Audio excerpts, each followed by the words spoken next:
నీతిగలవాడు. రాసినవారు తాళ్లపల్లి తిరుమలేశ్వర గుప్త గారు. ఒక గ్రామంలో ఒక పేద వైశ్య కుటుంబం ఉండేది. ఆ కుటుంబంలో వృద్ధులైపోతున్న భార్యాభర్తలు, వారి కుమారుడు ఉండేవారు.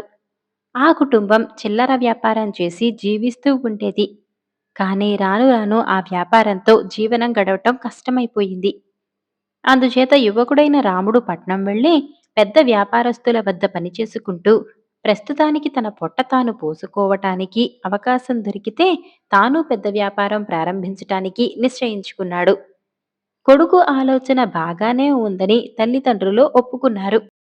రాముడు తనకు దారిలో కావలసిన ఆహారము, బట్టలు, ఇతర వస్తువులు మూటకట్టుకుని దూరాన ఉన్న పట్టణానికి బయలుదేరాడు. అతడు వెళ్లే దారిలో ఒక పుణ్యక్షేత్రం ఉన్నది. అక్కడ ఒక కోనేరు, అమరనాథ దేవాలయము ఉన్నాయి. అమరనాథ దేవాలయం వద్ద ఒక పెళ్లివారి బలగం చేరి ఉన్నది. రాఘవశెట్టి అనే సంపన్న వైశ్యుడు తన కుమార్తె అయిన యశోదను మరొక పట్నానికి చెందిన కోటీశ్వరుడి కుమారుడైన జయదేవ శెట్టికి ఇచ్చి పెళ్లి చేయబోతున్నాడు. ఉభయ పక్షాల వారు దేవాలయం దగ్గర చేరారు. పెళ్లి ముహూర్తానికి ఇంకా చాలా వ్యవధి ఉన్నది. అందుచేత ఎవరి పనులు వారు చూసుకుంటున్నారు. రాముడు గుడి వద్ద ఉన్న కోనేరులో స్నానం చేసి దేవుడికి దండం పెట్టుకుందాం అనుకుని తన మూటను పెట్టే స్థలం కోసం చూశాడు. ఒక చెట్టు కింద అతనికి ఒక వృద్ధురాలు కనిపించింది. ఆమెకు సమీపంలో చాలా మూటలు ఉన్నాయి. అతను ఆమె దగ్గరకు వెళ్ళి, అవ్వా, నేను స్నానం చేసి దేవుడి దర్శనం చేసుకుని వస్తాను. అందాక ఈ మూటను కాస్త చూస్తూ ఉండు అని చెప్పి కోనేట్లో స్నానం చేసి దేవుడి దర్శనం చేసుకుని పట్నంలో తన ప్రయత్నాలు ఫలించేటట్టు చేయమని దేవుణ్ణి ప్రార్థించాడు. తర్వాత అతను అవ్వ వద్దకు తిరిగి వచ్చి ఆమెనడిగి తన మూట తాను తీసుకుని తన దారిన తాను బయలుదేరాడు. రాముడు కొంత దూరం నడిచాక అతనికి ఆకలి వేసింది. అతను ఒక చెరువు చూసి దాని గట్టున ఉన్న చెట్టు కిందికి చేరి భోజనం చేద్దామని మూట విప్పాడు. కాని అందులో తన భోజనం కాని బట్టలు కాని లేవు. బంగారు నగలు, రూపాయలు ఉన్నాయి. అది పెళ్లివారి మూట. వృద్ధురాలు పొరబడి ఒక మూటకు బదులు మరొక మూట ఇచ్చింది.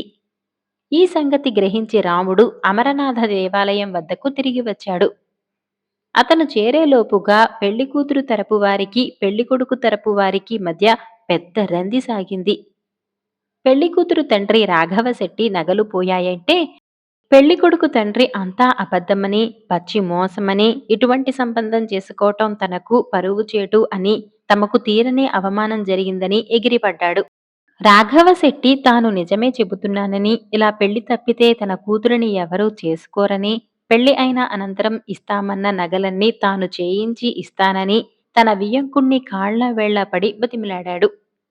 పెళ్లికొడుకు తండ్రి ఈ అవమానానికి పరిహారం ఏమీ లేదు, పొమ్మన్నాడు. ఈ ఘట్టం జరుగుతూ ఉండగా రాముడు అక్కడికి వచ్చి చెట్టు కింద మూటలు పెట్టుకుని కూర్చుండిన అవ్వ ఎక్కడ ఉందని రాఘవశెట్టిని అడిగాడు. ఆవిడ నా తల్లే. ఆవిడ నిర్వాకమే ఈ గొడవంతా తెచ్చిపెట్టింది అన్నాడు రాఘవశెట్టి. ఇదిగోనండి ఆవిడ నాకిచ్చిన మూట.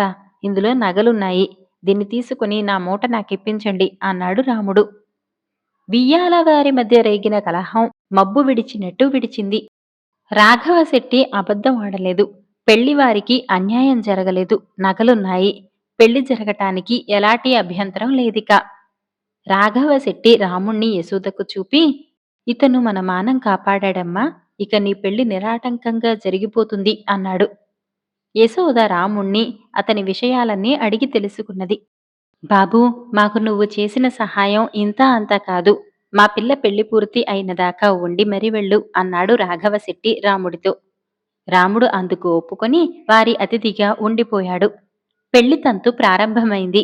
వధూవరులు పెళ్లిపీటల మీద కూర్చున్నారు. పెళ్లికూతురు తండ్రి పెళ్లికొడుక్కు కట్నం కింద ఇస్తానన్న నగలు, నగదు ఒక తట్టలో ఉంచి వధూవరులకు ఎదురుగా పెట్టాడు. మాంగళ్య ధారణ సమయం వచ్చింది. పెళ్లికొడుకు జయదేవ శెట్టి యశోద మెడలో మంగళసూత్రం కట్టబోయాడు. యశోద అతనికి నగల తట్ట చూపించి, మంగళసూత్రం ఆ తట్టకు కట్టు. నీకు కావలసిన నగలు, డబ్బు ఆ తట్టలో ఉన్నాయి. నువ్వు నన్ను పెళ్లి చేసుకోవటానికి రాలేదు. ఆ నగల కోసం, డబ్బు కోసం వచ్చావు. మీకు ఎంత డబ్బుండి ఏం లాభం? గుణం లేదు అని ఎదురుగా ఉన్న రాముణ్ణి చూపి, అతను బేదవాడు. పొట్ట చేత పట్టుకుని బతుకు తెరువు కోసం ఉన్న ఊరు విడిచి ఎక్కడికో పోతున్నాడు. కాని పొరపాటున తన చేతికి వచ్చిన సొమ్ము ముడుపులాగా తెచ్చి ఇచ్చాడు. అతనికున్న నీతిలో నీకు వెయ్యో వంతు లేదు. నేను తాళి కట్టించుకుంటే అటువంటి వాడి చేత కట్టించుకుంటాను అన్నది. పెళ్ళికొడుకు వారు హాహాకారాలు చేశారు. అది వరకు వారు తమకు జరిగిందనుకుంటున్న అవమానం నిజం కాదు. ఇదే నిజమైన అవమానం. రాఘవ శెట్టి కూతురికి చెప్పి చూశాడు. కాని ఆమె రాముణ్ణి తప్ప పెళ్లాడనని హఠం పట్టింది. రాఘవ శెట్టి తరపు బంధువులు కొందరు యశోదను సమర్థించారు. పెళ్లి ప్రయత్నాలు వృధా పోకుండా రాముడే యశోద మెడలో మూడు ముళ్ళు వేశాడు. మగపెళ్లి వారు చిత్తున ఓడిపోయిన సేనలాగా తిరుగు ప్రయాణమయ్యారు. కలను మించిన కల. పూర్వం ఒక గ్రామంలో శంకరయ్య అనే ఒక వ్యాపారస్తుడుండేవాడు. వ్యాపార రహస్యాలన్నీ వీలైనంత వరకు ఉపయోగించి చాలా డబ్బు సంపాదించాడు. ఇతనికి ఇద్దరు కొడుకులు. రామయ్య, చంద్రయ్య అనే వీరిద్దరూ చిన్నప్పుడే తల్లిని కోల్పోయారు. పెద్దవాడు రామయ్య దుష్టబుద్ధి గలవాడు. తమ్ముడు చంద్రయ్య తెలివిగలవాడు, మంచివాడు. శంకరయ్య వృద్ధత్వంతో మంచం పట్టాడు. ఒకరోజు శంకరయ్యకు తీవ్రంగా జబ్బు చేసింది. కొడుకులిద్దరూ తండ్రి దగ్గరే ఉన్నారు. అప్పుడు రామయ్య, తమ్ముడు, నువ్వు వెళ్ళి వైద్యుణ్ణి పిలుచుకురా, పరిస్థితి విషమించింది అన్నాడు. వెంటనే చంద్రయ్య వైద్యుడి కొరకు పరుగు తీశాడు. శంకరయ్య తన ప్రాణం కొద్ది నిమిషాలలోనే పోనున్నట్టు గ్రహించి, రాముడు, తమ్ముడెక్కడా అని హీనస్వరంతో ప్రశ్నించాడు. వైద్యుడి కొరకు వెళ్ళాడు నాన్నా అన్నాడు. రాముడు, నేనెంతోసేపు జీవించను. వైద్యుడు వచ్చే వరకు బతికుండగలనన్న నమ్మకం నాకు లేదు. నేను చెప్పేది శాంతం విను అని రాముడు, చంద్రుడు కూడా ఉండి ఉంటే బావుండును. ఇప్పటి వరకు నేను దాచి ఉంచిన రహస్యాన్ని చెబుతున్నాను.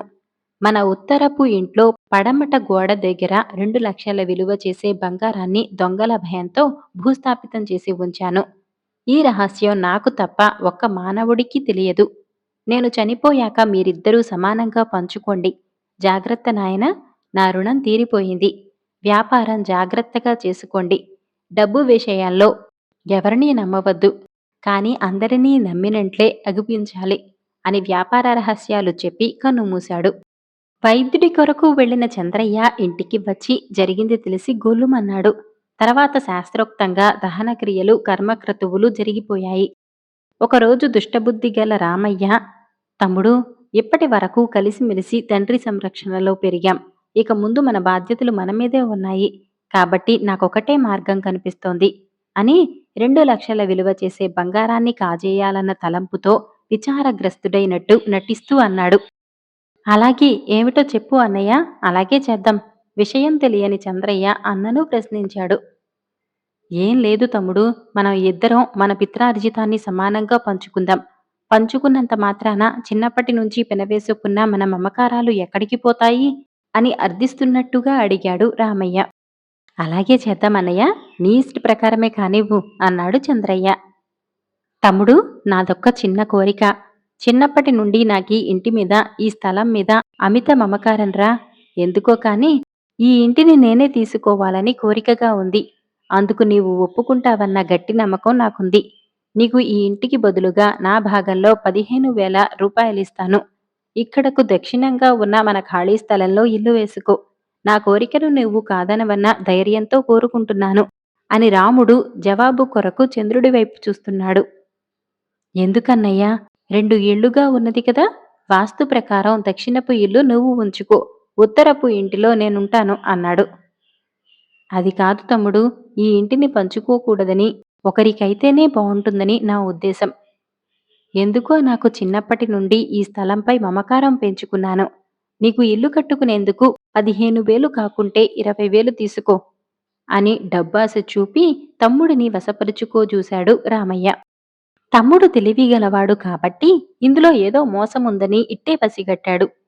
లేకుంటే ముష్టి 5,000 చేయని పాత ఇంటిని తీసుకుని బదులుగా 20,000 ఇస్తాననటమేమిటి? అడిగితే 25,000 ఇచ్చేటట్టుగా ఉన్నాడు. ఇందులో ఏదో మోసం ఉంది అని అన్న బుద్ధి తెలిసిన చంద్రయ్య గ్రహించి ఈ మోసానికి తగిన శాస్తి చేయాలి అనుకున్నాడు. సరేలే అన్నయ్య, నీ కోరిక ప్రకారం అలాగే చేద్దాం. నాదో చిన్న కోరిక. చిన్నప్పటి నుండి నాకు కాశీ వెళ్ళి రావాలని ఉన్నది. ఇద్దరం అక్కడికి వెళ్ళి వచ్చి తర్వాత నీ ఇష్ట ప్రకారమే పంచుకుందాం అని చెప్పాడు చంద్రయ్య. తను మోసం గ్రహించినట్టు అన్నయ్యకు తెలియకుండా. రామయ్య వెంటనే, అలాగే తమ్ముడు, రేపే ప్రయాణం. నీవు వేరే ఇల్లు కట్టినంత మాత్రాన అది నాది కాదా? ఈ ఇల్లు నీది కాదా?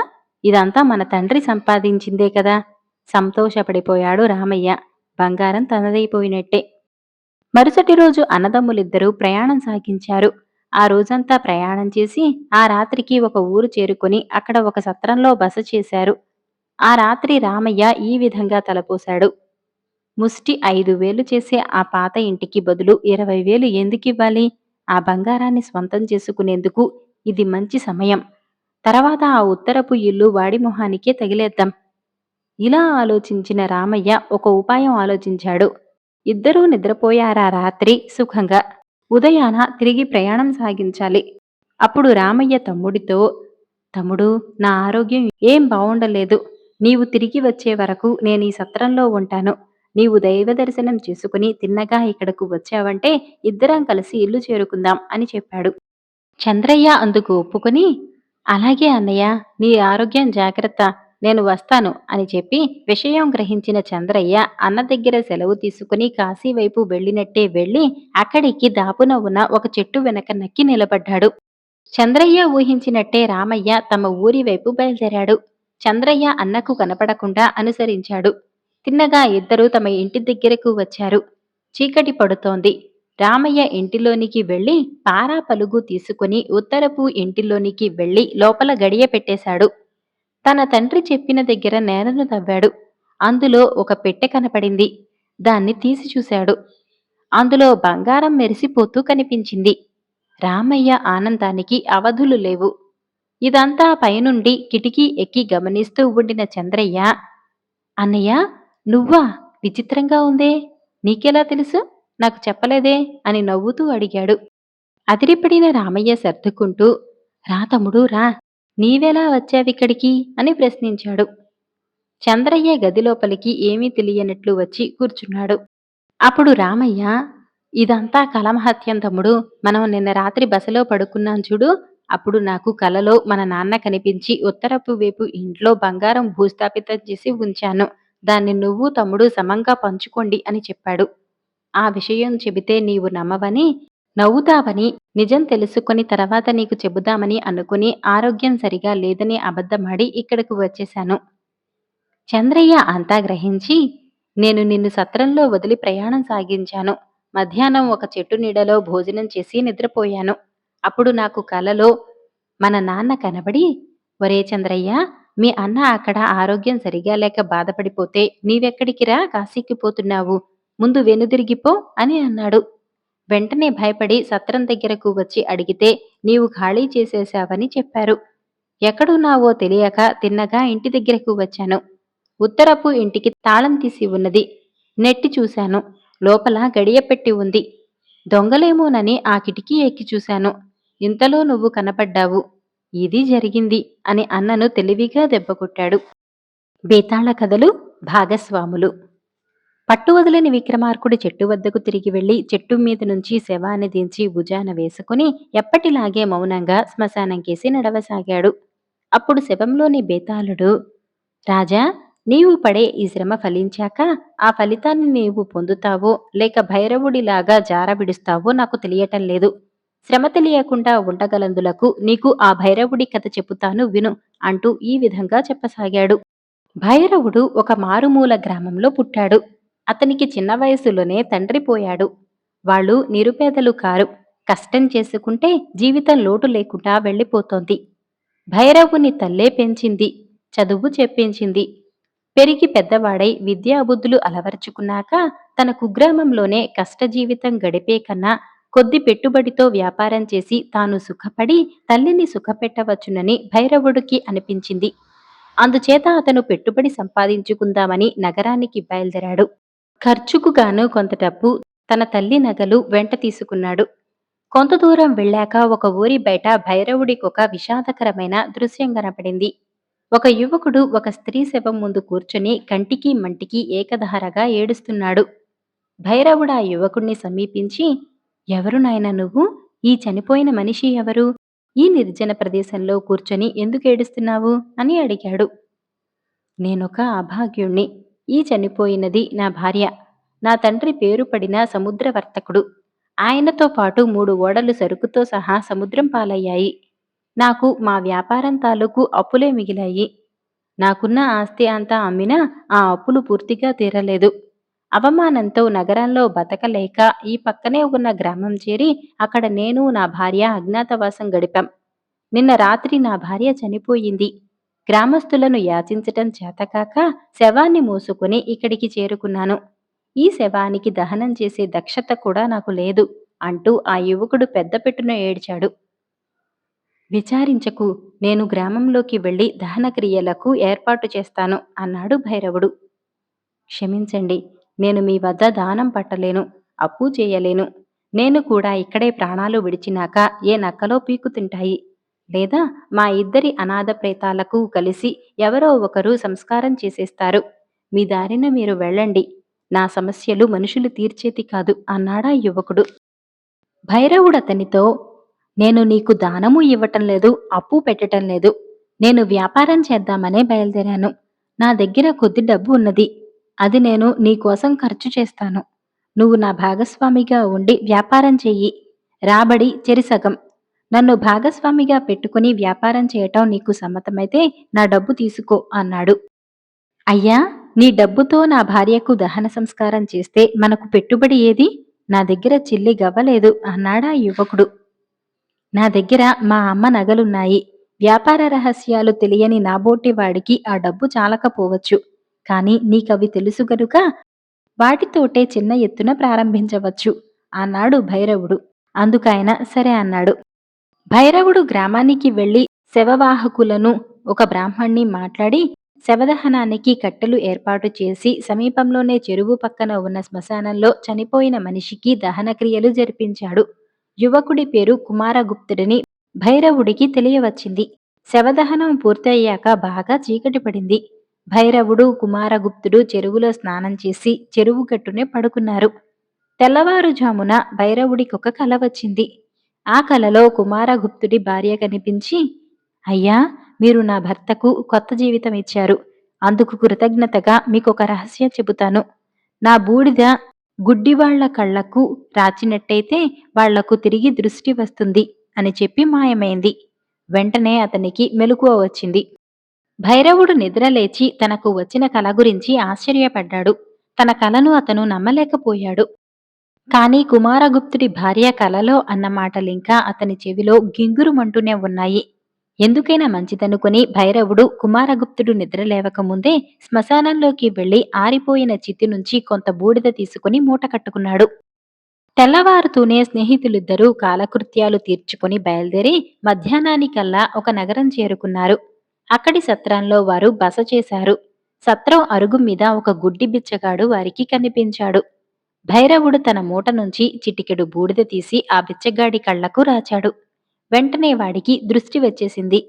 వాడు వెలుగు చూడలేక కళ్ళు చిట్లిస్తూ, నాకు చూపొచ్చిందర్రా, చూపొచ్చింది అని కేకలు వేశాడు. ఈ సంగతి అతి శీఘ్రంగా నగరమంతటా వ్యాపించింది. ఎక్కడెక్కడి గుడ్డివాళ్లు వచ్చి భైరవుడి చేత చికిత్స చేయించుకున్నారు. అంతలోనే రాజుగారి దివాణం నుంచి భైరవుడికి పిలుపు వచ్చింది. ఆ ఊరి రాజుగారికి కొంతకాలం క్రితం ఆకస్మికంగా కళ్ళు రెండూ పోయాయి. ఎంతమంది వైద్యులు ఎన్ని చికిత్సలు చేసినా ఆయనకు దృష్టి తిరిగి రాలేదు. ఎవడో పరదేశీ సత్రంలో దిగి గుడ్డితనానికి చికిత్స చేస్తున్నట్టు తెలిసి రాజుగారు అతన్ని పిలుచుకురమ్మని తన మనుషులను పంపాడు. కుమారగుప్తుణ్ణి సత్రంలోనే ఉండమని చెప్పి భైరవుడు రాజభవనానికి వెళ్ళాడు.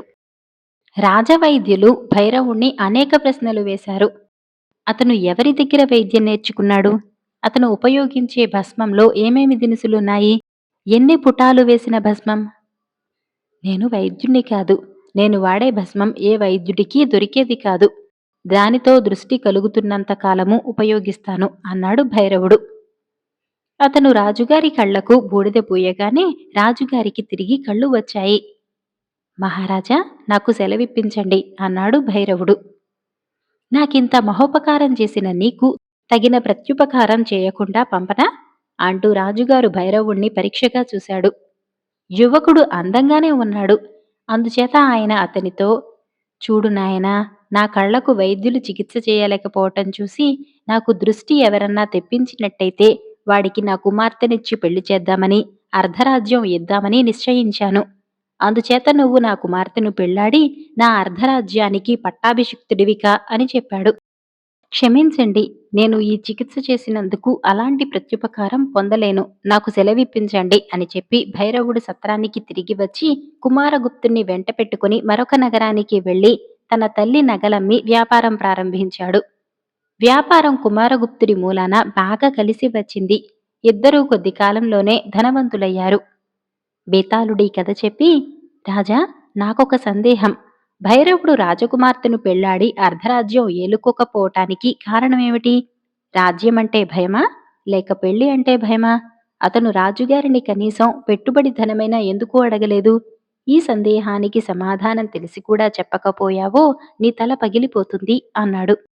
దానికి విక్రమార్కుడు, భైరవుడు కుమారగుప్తుడు భాగస్వాములై రాబడి చెరిసగము తీసుకోవటానికి సమ్మతించారు. చితాభస్మం కూడా వారి ఉమ్మడి సొత్తే కాని భైరవుడి సొంతం కాదు. అలాంటప్పుడు దాన్ని ఉపయోగించి రాజుగారికి కళ్ళు తెప్పించిన భైరవుడు తన స్నేహితుడితో పంచుకోవటానికి వీలు లేని భార్యను, రాజ్యాన్ని ఎలా కోరతాడు? వాటిని నిరాకరించక అతను రాజుగారి నుంచి డబ్బు, మడిమాన్యాలు కోరటం అనుచితం అవుతుంది. రాజకుమార్తె కన్నా అర్ధరాజ్యం కన్నా వాటి విలువ హెచ్చన్నట్టు స్ఫురిస్తుంది. ఆ కారణం చేతే భైరవుడు రాజు వద్ద ఎలాంటి ప్రతిఫలమూ తీసుకోలేకపోయాడు అన్నాడు. రాజుకి ఈ విధంగా మౌనభంగం కలగగానే బేతాళుడు శవంతో సహా మాయమై మళ్లీ చెట్టెక్కాడు. శాపం పొందిన దేవుడు. విసుగు చెందని విక్రమార్కుడు చెట్టు వద్దకు తిరిగి వెళ్లి చెట్టు మీద నుంచి శవాన్ని దించి భుజాన వేసుకుని ఎప్పటిలాగే మౌనంగా శ్మశానంకేసి నడవసాగాడు. అప్పుడు శవంలోని బేతాళుడు, ఈ రాత్రివేళ హాయిగా హంసతూలికా తల్పంపైన పడుకుని సుఖనిద్ర చేయవలసిన నీవు ఈ శ్మశాన ప్రాంతాల్లో ఎన్ని అగచాట్లు పడుతున్నావంటే నిశ్చయంగా నీకు ఎవరో శాపం పెట్టి ఉండాలి. ఎందుచేతనంటే పుణ్యాత్ముడి శాపం భగవంతునికి కూడా తగిలి తీరుతుంది. అందుకు దృష్టాంతంగా ఒక చిన్న కథ చెబుతాను విను అంటూ ఈ విధంగా చెప్పసాగాడు. తూర్పు సముద్ర తీరపు దక్షిణపు ప్రాంతంలో సముద్రాన్ని ఆనుకుని ఒక దేవాలయం ఉన్నది. దానికి ఒక బ్రహ్మచారి యువకుడు పూజారిగా ఉండి రాజుగారిని చిల్లి గవ కూడా కోరుకోకుండా ఆ దేవుడికి పూజలు, ఉత్సవాలు మొదలైనవి అన్నీ జరుపుతూ ఉండేవాడు. ఆ పూజారికి ఎవరూ లేరు. ఆలయమే అతని ఇల్లు. దేవుడే తల్లి తండ్రిను. ఎవరైనా గ్రామస్తులు వచ్చి నైవేద్యాలు సమర్పిస్తే వాటితో పొట్టపోసుకునేవాడు. పూజలు, అర్చనలు జరగని సమయాల్లో ఆలయంలోనే తపస్సు చేసుకుంటూ తన జీవితం యావత్తూ ఆ స్వామివారికే అంకితం చేసి అందరి చేత మహాత్ముడనిపించుకుంటూ ఆ పూజారి జీవిస్తున్నాడు. పిల్లలు లేనివాళ్లు, కష్టాలలో ఉన్నవాళ్లు, కాలం కలిసిరాని వారు ఆ దేవుడికి మొక్కులు మొక్కుకునేవారు. తమ కోరికలు ఈడేరితే తమ మొక్కులు చెల్లించేవారు. దేవుడికి ఎవరైనా విలువగల కట్నాలు చెల్లించినప్పుడు పూజారి వాటిని రాజుగారికే పంపించేవాడు. ఆలయానికి సమీపంగా ఉండే గ్రామంలో ఒక ధనికుడు ఉండేవాడు. ఆయనకు పిల్లలు లేరు. ఒకసారి ఆయన గుడికి వచ్చి దేవుడికి అభిషేకం చేయించి తనకు మగపిల్లవాడు కలిగేలాగు అనుగ్రహించినట్టయితే స్వామివారికి బంగారు మామిడి పండు కానుకగా సమర్పించుకుంటానని మొక్కుకున్నాడు. అదృష్టవశాత్తు ఆ ధనికుడి కోరిక ఈడేరింది. ఆయన అభిషేకం చేయించిన కొద్ది రోజులకే భార్య గర్భవతి అయ్యి కాలక్రమాణ మగ శిశువును కన్నది. ధనికుడు కంసాలి చేత ఒక బంగారు మామిడి పండు చేయించి అది పట్టుకొని గుడికి వచ్చాడు. ఆ సమయానికి పూజారి దేవుడి పూజా పునస్కారాలన్నీ ముగించుకొని ధ్యాన సమాధిలో కూర్చున్నాడు. ధనికుడు తాను తెచ్చిన బంగారు మామిడి పండును పూజా ద్రవ్యాలతో ఒక పళ్ళెల్లో ఉంచి ఆ పళ్ళాన్ని పూజారి సమీపంలో పెట్టి, స్వామి, నేనిప్పుడే సముద్రంలో స్నానం చేసి వస్తాను. నేను రాగానే అర్చన చేతురుగాని అని స్నానానికి వెళ్ళాడు. అయితే ధ్యాన సమాధిలో ఉన్న పూజారికి ధనికుడు రావటం కానీ ఆయన అన్న మాటలు కానీ తెలియనే తెలియదు. తన సమీపంలో ఉన్న పళ్ళాన్ని, అందులోని బంగారు మామిడి పండును అతను చూడనైనా లేదు. ధనికుడు బంగారు మామిడి పండును పూజారి సమీపంలో ఉంచి వెళ్ళిపోయిన కొద్ది క్షణాలకే ఒక దొంగ గుడిలోకి వచ్చాడు. ఆ దొంగకు కూడా ఆ గుడిలోని దేవుడి యందు అపారమైన భక్తి విశ్వాసాలున్నాయి. వాడిది పెద్ద సంసారం. 12 మంది పిల్లలను, భార్యను మరే విధంగానూ పోషించలేక దొంగ వృత్తి అవలంబించాడు. సాధారణంగా దొంగలు తమ స్వశక్తిపైనే ఆధారపడతారు. ఈ దొంగ మట్టుకు పూర్తిగా స్వామివారిపైనే ఆధారపడేవాడు. అందుకే వాడు దొంగతనానికి బయలుదేరినప్పుడల్లా గుడికి వచ్చి దేవుడికి దండం పెట్టుకుని తాను చేయబోయే దొంగతనం సఫలమయ్యేటట్టు, తనకు ఏ ఆపద రాకుండా ఉండేటట్టు చూడమని మొక్కుకునేవాడు. వాడి కోరిక నెరవేరుతూనే ఉండేది. అంతా ఆ దేవుడి చలవేనని వాడు అనుకుంటూ ఉండేవాడు. ఈనాడు ఆ దొంగ స్వామివారికి దండం పెట్టుకుని పోదామని వచ్చాడు. ఎందుకంటే వాడి పిల్లలు తిండికి మాడుతున్నారు. ఆ రాత్రి వాడు దొంగతనానికి బయలుదేరని నిశ్చయించి స్వామివారికి మొక్కుకుపోదామని వచ్చాడు. దొంగ గుడిలోకి అడుగుపెట్టగానే వాడికి పళ్ళెంలోని బంగారు మామిడి పండు కనిపించింది. ధ్యాన సమాధిలో ఉన్న పూజారి కనిపించాడు. వాడు దేవుడికి దండం పెట్టుకుని, స్వామీ, పిల్లలు తిండికి మాడుతున్నారు. విధి లేక ఈ రాత్రికి దొంగతనానికి బయలుదేరదామనుకున్నాను. నీ దయవల్ల ఈ బంగారు మామిడి పండు దొరికింది.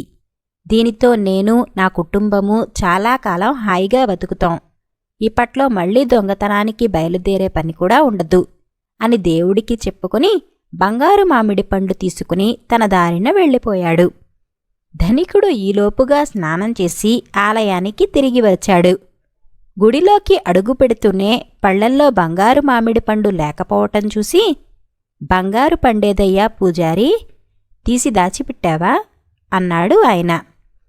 అంతకు పూర్వమే కళ్ళు తెరిచిన పూజారి, మామిడి పండేమిటి, నేను దాచలేదే అన్నాడు.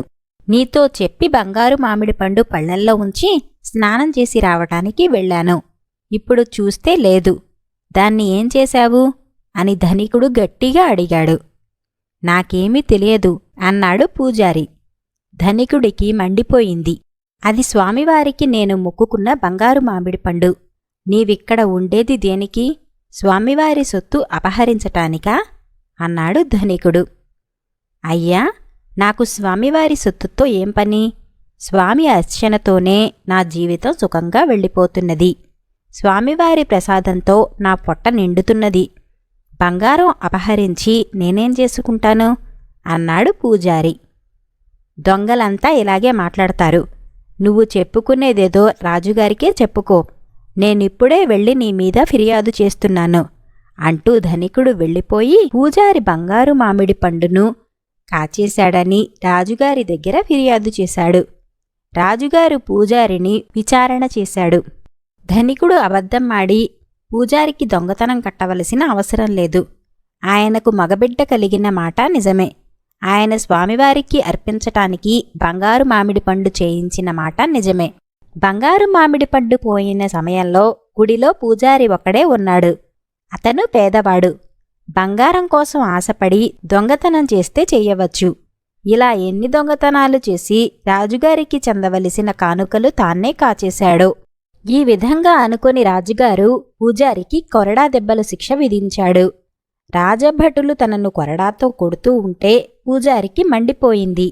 రాజు మీద, ధనికుడి మీద కాదు, తాను ఇంతకాలమూ భక్తితో ఆరాధించిన దేవుడి మీద. దొంగతనం జరిగినప్పుడు నేను తప్ప ఎవరూ లేరంటున్నారు. మరి నీవేమైపోయావు? నిజం ఏమిటో నీవెందుకు చెప్పవు? ఎంతకాలంగా నీకు అర్చనలు, అభిషేకాలు చేయించినందుకు నాకిదా ప్రతిఫలం? నన్ను కాపాడలేని వాడివి నీకొక ఆలయం కూడా దేనికి?